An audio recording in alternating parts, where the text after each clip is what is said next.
मैंने हृदय से आश्रय लिया है। इसलिए मैं प्रिया प्रीतम की चर्चा, नाम कीर्तन, धाम की महिमा, रसिकों का संग, रसिकों की चर्चा, इसके सिवा नान्यम बदामी, हमारी वाणी मौन रहेगी, कभी नहीं बोलेगी।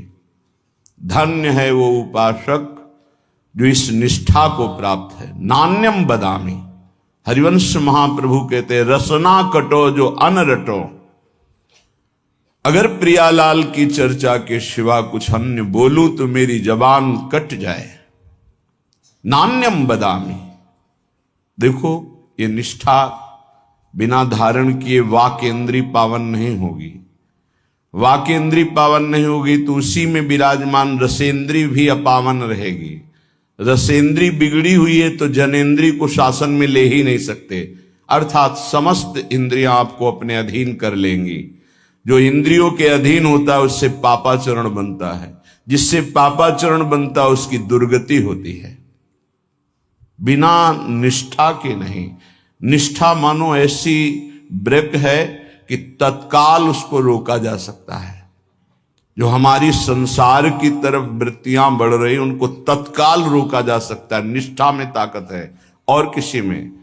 जैसे ब्रह्मचर्य की निष्ठा, उसका ब्रह्मचर्य पर महत्व हुआ और ब्रह्मचर्य निष्ठावान तो चाहे स्वर्गलोक की अप्सरा आ जाए उसके मन में काम भोग की लालसा नहीं पैदा हो सकती। निष्ठा में ताकत है, अन्य नहीं। अन्य तो फिर मन बड़ा चंचल है, वो फिर टिकना मुश्किल, थोड़ी देर लड़ेगा फिर परास्त होकर उसी में गिर जाएगा। निष्ठावान नहीं, लड़ने की ही जरूरत नहीं, रुचि ही नहीं है, स्वाभाविक रुचि नहीं रहती निष्ठावान की। नान्यत बदामी, नहीं बोलूंगा। प्रियालाल की चर्चा, भगवत चर्चा, नाम जप, नाम कीर्तन, गुण कीर्तन, इसके अलावा मौन। अब देखो कौन उपासक इसको धारण करता है। प्रपंच की वार्ता करने में वाणी बड़ी प्रवीण है, चुगली करने में, निंदा करने में, ईर्ष्या की बातें करने में, राग द्वेष की बातें करने में, इससे बड़ा सुख अनुभव होता है, क्योंकि इसको दुर्गति करानी है उस जीव की जो इस वाक्येंद्री के अधीन हो गया है। आगे कह रहे न श्रृणोमि, श्रवणेन्द्री का बहुत बड़ा महत्व है। जो हम सुनते हैं उसका चिंतन होता है, जो चिंतन होता है वही क्रिया होती, जो क्रिया होती उसी का परिणाम होता है। कानों को बहुत संभाल के रखें, सुनने मात्र से हमारे अंदर चिंतन बनता है। कठोर शब्द, निंदनीय शब्द, प्रापंचिक शब्द, विषयाकर्षण भरे शब्द, विषयाकर्षण भरे गाने, विषयाकर्षण भरे आकर्षण, ऐसा जो चित्त को क्षुब्ध करके विषय में लगा दे, बिल्कुल नहीं सुनना चाहिए।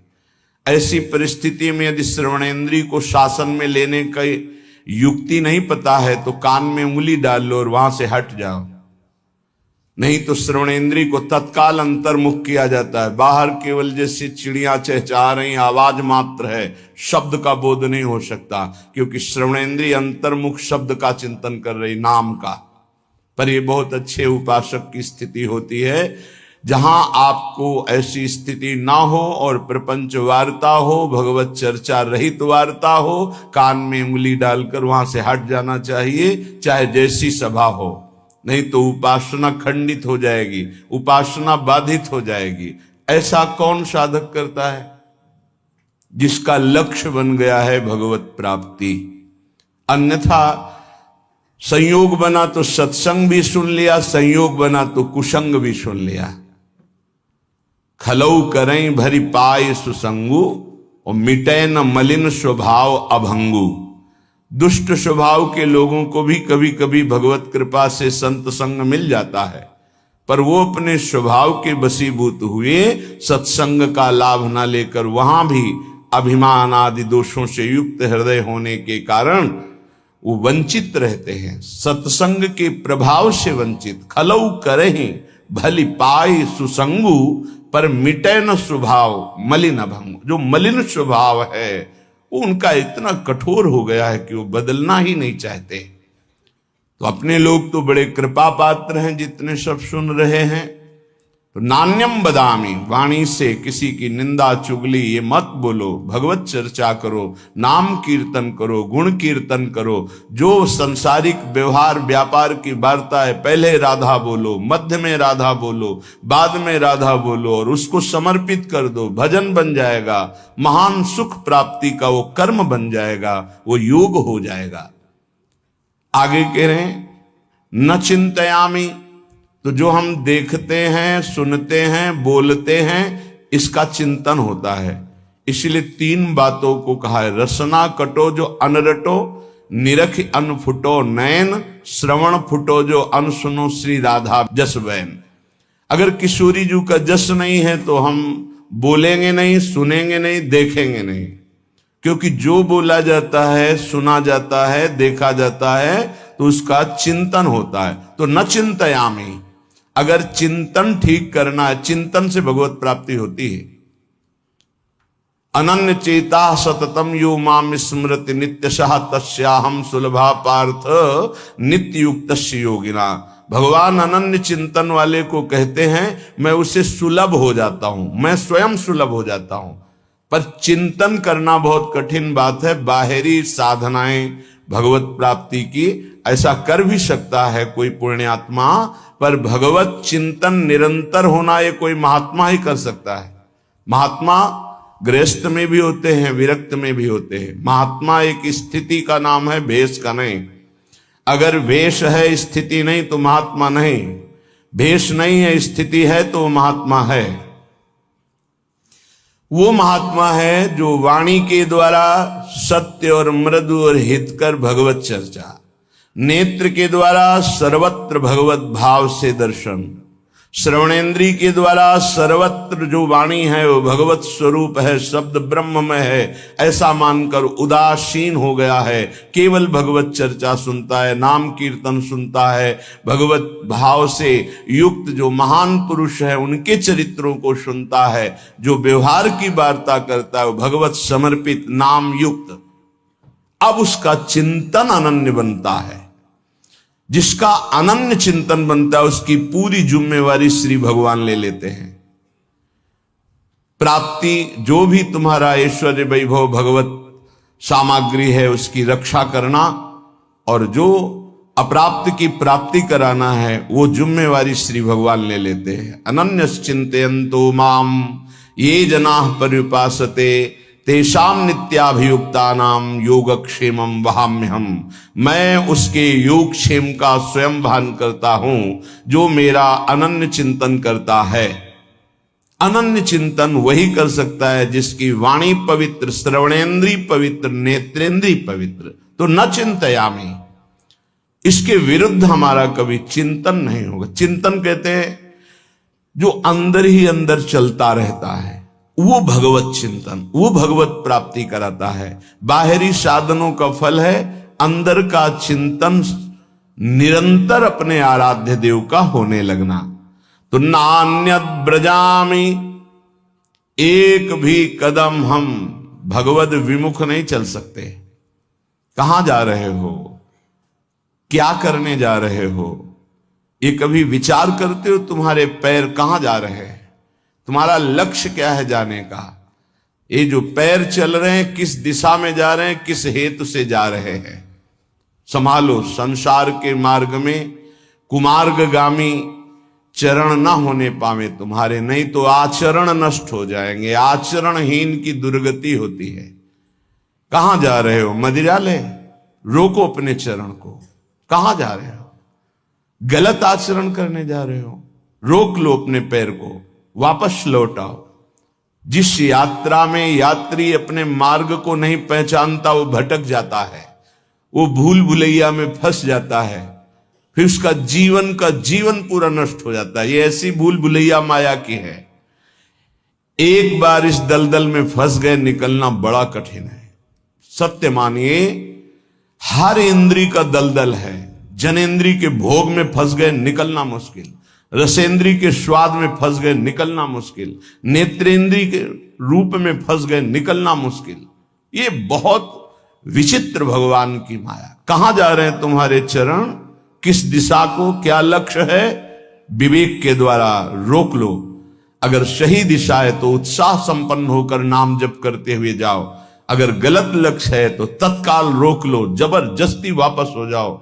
ऐसा संग, ऐसा रंग न चढ़ने पावे कि पूरा जीवन माया में व्यतीत हो जाए। यहां निष्ठा की बात कह रहे। मैं धाम निष्ठ हूं, एक कदम भी वृंदावन की सीमा के बाहर नहीं जाऊंगा, चाहे प्राण निकल जाए, चाहे जितना भयानक पीड़ा हो, रोग हो, कष्ट हो, धाम नहीं छोड़ेंगे। सच्ची मानिए, निष्ठा में बहुत बड़ी ताकत है। बड़े बड़े चमत्कार इस निष्ठा में देखे, बड़ा बड़ा परिवर्तन देखा। जो औषधियों से नहीं होता वो धाम निष्ठा से हो जाता है। धाम निष्ठ को कभी व्याकुल होकर, रोग से पीड़ित होकर, समस्याओं से पीड़ित होकर भागना नहीं चाहिए। हर समस्या का समाधान यही हो जाएगा, क्योंकि ललीजू के जो चरण हैं वो सुरतरु कामधेनु चिंतामणि, भगवत रसिक अनन्य अली के, जावक जुत जुग चरण लली के, यही विराजमान है स्वामिनी जी। एक बार नहीं, लाखों बार की बात है। आपकी निष्ठा केवल हो तो सेकंड लगता है, सेकंड पूरा होते होते वो बात सामने होती। कितने लाखों बार की बात कह रहा हूं, सेकंड पूरा होते होते वो बात सामने होती। फाइनल में मिनट, घंटे, दिन, ये तो बहुत बड़ी बात है। सेकंड पूरा, अच्छा ये ऐसा, बस इतना सामने। तब लगता है क्या पहले व्यवस्था होती, बाद में प्रश्न होता, उसके उत्तर की पहले व्यवस्था होती, बाद में प्रश्न होता है। यहां समस्या का समाधान करने के लिए बाद में प्रार्थना होती, समस्या का समाधान पहले हो जाता है। प्रार्थना हुई तो पता चला वो समस्या है ही नहीं है, उसका समाधान हो चुका है। क्यों? सुरतरु कामधेनु चिंतामणि भगवत रसिक अनन्य अली के। स्वामिनी जी के चरणारविंद कल्प तरु है, चिंतामणि है, कामधेनु है।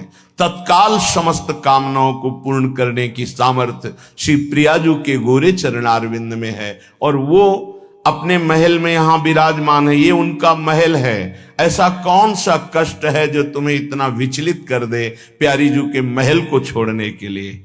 ऐसा कोई कष्ट नहीं। यहां का एक प्रभाव है, बाहर भारी कष्ट से पीड़ित हो और यहां केवल आ जाओ तो आप देखोगे कलह कलेश न व्यापे ईठा ये ठौर विश्व ते न्यारी।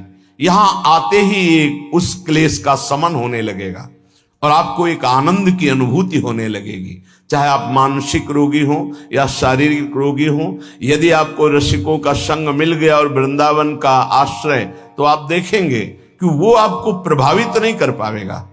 रहेगा, प्रारब्धानुसार शरीर में रहेगा, प्रभावित नहीं कर पाएगा। बड़ी अद्भुत चमत्कारमयी वृत्ति वृंदावन की। एक परिचय के थे शिष्य, उनको कैंसर हुआ। फिर उन्होंने सूचना दी कि बहुत भयानक स्थिति है, किसी भी तरह अब हम बचने वाले नहीं। जब ये सुना, उससे प्रार्थना की कि अगर आपकी थोड़ी भी श्रद्धा है तो चाहे जैसी परिस्थिति हो वृंदावन आ जाइए, बस एक बार आ जाइए आप। उसने कहा ऐसी समस्याओं में अस्पताल में भर्ती हैं ये। उनके पुत्र ने कहा आने लायक तो है ही नहीं, तुमका जाना तो है ही, फिर आ क्यों नहीं सकते? तुम जैसे बने। तो यहाँ एक बैठे हुए संत भगवान, वो उनको बहुत सपोर्ट किए, वो आए। ये जो सामने है वेदांत, भक्ति वेदांत, इसमें भर्ती हुए। शाम के हितधाम में रहते थे, शाम के वहां गए, बहुत ही कष्ट, रो पड़े। उन्होंने कहा भयानक कष्ट है, राधा राधा राधा राधा। श्री जी का प्रताप, उन्होंने कहा हटाइए, सब हटाइए हमारे शरीर से, बस हटा दीजिए जो मैं कह रहा हूं। एकदम आवेश आया, सब हटवा दिया, काम हो गया। राधा राधा चल दिए। बाहर निकल के आए, थोड़ी देर बाद पता चला वो श्री जी के पास गए। तो उनके पुत्र बता रहे थे उस समय से कुछ नहीं, वो जो उनके यंत्र सब लगे हुए थे, वो कहा मेरा कोई कष्ट नहीं, अब मुझे श्री जी बुला रहे, मैं जा रहा हूं। चले गए। न जाने कितने दिन भोगना पड़ता, न जाने कौन कौन से प्रारब्ध उदित हो जाते हैं जीव के अंतर्गत। विश्वास कीजिए, धाम, नाम और भगवत प्रेमी महात्माओं का आश्रय, ये बड़े बड़े प्रारब्धों को नष्ट कर देता है। वो अपने शरीर में प्रारब्ध लेकर भोग सकते हैं, लेकिन वो प्रारब्ध को नष्ट करने की अपार सामर्थ्य रखते हैं धाम प्रेमी, नाम प्रेमी, प्रियालाल के चरणारविंद के अनुरागी जन। तो नान्यत ब्रजामि, कुछ भी हो जाए, जिसने ये नियम ले लिया अनंत जन्मों के पाप भस्म हो जाते हैं, उससे भगवत प्राप्ति हो जाती है। इस रज का अद्भुत प्रभाव। ना भजामि ना चाश्रयामि, अब मुझे कोई कितना भटकाना चाहे, मैं प्रिया प्रीतम के सिवा और किसी का भजन नहीं कर सकता। ये निष्ठा होनी चाहिए। अपने गुरुदेव इष्ट देव में जिसकी निष्ठा नहीं है, कुछ भी कर ले हाथ कुछ नहीं लगता। ये माया है, बड़ी प्रचंड और प्रबल है, एक क्षण में तुम्हारा जितना सुकृत है सब लूट लेती है। गुरु कृपा पात्र हरि प्रियाजू के चरणारविंद की निष्ठा तो माया कोई है ही नहीं। मां माने नहीं या माने जो, जिसकी सत्ता ही नहीं उसका नाम माया है। न चाश्रयामि, भूल से भी किसी का अन्य का आश्रय हम नहीं ले सकते। अंदर से देख लीजिए, भूल कर भी प्रियालाल का आश्रय नहीं और सब आश्रय हैं। बैंक बैलेंस का आश्रय, व्यक्ति का आश्रय, पदाधिकारी का आश्रय, शरीर का आश्रय, संबंधियों का आश्रय, नाना प्रकार के आश्रय हैं, लेकिन प्रियालाल का आश्रय नहीं। एक आश्रय दृढ़ हो जाए और सब आश्रय छूट जाए तो अभी भगवत प्राप्ति हो जाए, अभी इसी क्षण प्रियालाल का साक्षात्कार हो जाए। आश्रय में कमी रहती है। वो पता तब चलता है जब सुख या भारी दुख की संयोग वृत्ति होती। भारी सुख मिला, मैंने किया ऐसा ऐसा तो मुझे मिला, या अमुक ने सहयोग किया ऐसा, वो प्रियालाल को नहीं देख पाता। भारी दुख की परिस्थिति है, अमुक को फोन करो, अमुक का परिचय उसको याद आता है, प्रियालाल का नहीं। ये अनाश्रित का लक्षण। और आश्रित का चाहे जितना सुख आवे, मेरी किशोरी जी की कृपा, वो देखता है कृपा। चाहे जितना दुख आवे, वो उसमें भी उनका विधान देखता है। मेरी लाडली जो कोई मंगल विधान कर रही, उसका कहीं किसी और की तरफ अंदर से वृत्ति नहीं जाएगी। ना चाश्रयामि, मैं किसी अन्य का आश्रय नहीं ले सकता। पश्यामि जागृति तथा स्वप्ने भी नान्यत। आहा, अन्य किसी का न जागृत में न स्वप्न में। जैसे कभी कभी कोई साधक कहते हैं हमारे स्वप्न में ऐसा ऐसा, आप ये समझ लीजिए कि आपके अंदर जो चल रहा होता है वही स्वप्न का स्वरूप मन प्रकट करता है। यदि आपके अंदर वासनात्मक स्वप्न आ रहे हैं तो आप वासना का चिंतन करते हैं, वासना का ही आश्रय लिए हैं, आप प्रभु का आश्रय नहीं लिए। प्रभु का आश्रय लिए हैं तो पक्का बड़े बड़े संत महात्मा आएंगे, भगवत चरित्र की कोई न कोई स्फुरना होगी, स्वप्न बड़ा मंगलमय होता है। कभी गंदे स्वप्न आ ही नहीं सकते। जब तक गंदे स्वप्न आते हैं तो जागृत अवस्था में कुछ गंदगी आप बटोरते हैं, वो क्रिया के द्वारा हो या चिंतन के द्वारा हो। यदि जागृत का आप पूर्ण रूप से पावन समय व्यतीत करते हैं तो स्वप्नावस्था अपने आप मंगलमयी हो जाएगी।